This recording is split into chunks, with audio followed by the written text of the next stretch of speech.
అర్థం కావాలంటే మనం ఫస్ట్ ఇంగ్లీష్లో ఎట్లా ఉంటాయి ఆర్టికల్స్ చూడాలి. ఆర్టికల్స్ యూజువల్గా నౌన్స్కి వాడతారు. నౌన్స్ అంటే ఏంది? థింగ్స్, ప్లేసెస్, పర్సన్స్ కదా. Example A man the man అని కూడా అంటాం. కంటెక్స్ట్ని బట్టి మారిపోతుంటుంది. అన్ యాపిల్ ది యాపిల్, ఆ టేబుల్ ది టేబుల్.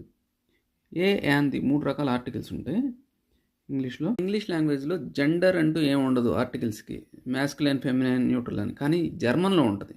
నౌన్ అంటే నామవాచకం తెలుగులో, అదే జర్మన్లో నామెన్ అంటారు.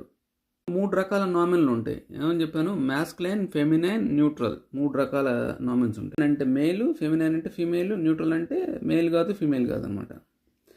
మ్యాస్కులైన్ అయితే దే అనే ఆర్టికల్ వాడతారు, ఫెమినైన్కి ది అనే ఆర్టికల్ వాడతారు, న్యూట్రల్కి దాస్ అనే ఆర్టికల్ వాడతారు. దే, ది, దస్ ఈ 3 ఆర్టికల్స్ ఉంటాయి. ఎగ్జాంపుల్స్ ఇస్తే the man, the horn, the frog, the cats, the skin, అయిన ద